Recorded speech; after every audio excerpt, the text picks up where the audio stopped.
The first book of the Bible is Genesis. The Hebrew title is Bereshit, which means in the beginning. Genesis is a Greek word which means origin.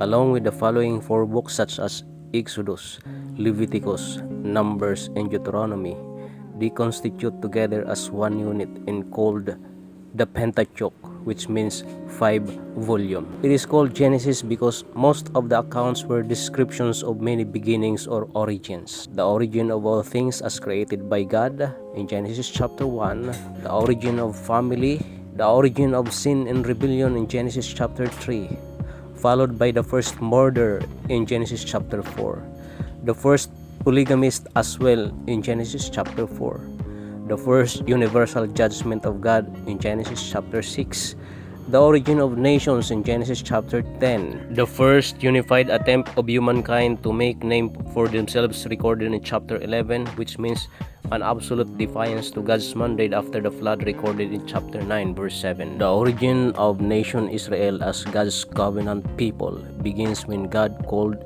Abram in Genesis chapter 12.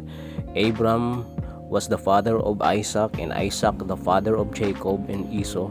Jacob is the father of the 12 sons, Reuben, Simeon, Levi, Judah, Issachar, and Zebulun from Leah, Joseph and Benjamin from Rachel, Dan and Naphtali from Bilhah's Rachel's servant, Gad and Asher, sons of Zilpah, Leah's servant. The certainty that this book was authored by Moses was affirmed by Christ himself as indicated in Luke chapter 24 verse 44. Then he said to them, "These are my words that I spoke to you while I was still with you, that everything written about me in the law of Moses and the prophets and the Psalms must be fulfilled."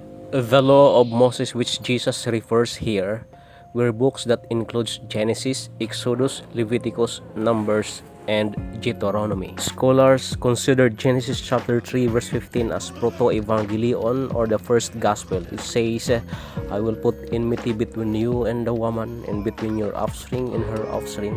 He shall bruise your head, and you shall bruise his heel."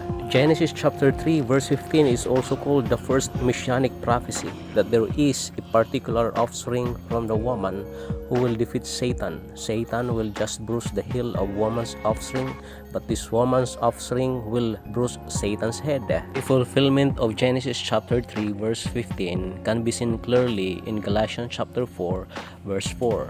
"But when the fullness of time had come, God sent forth his Son, born of woman, born under the law, to redeem those who were under the law, so that we might receive adoption as sons." He was born under the law and perfectly obey the law, and by that virtue he was the sinless and perfect one. As sinless and perfect one, he died on the cross, that through death he might destroy the one who has the power of death, that is the devil.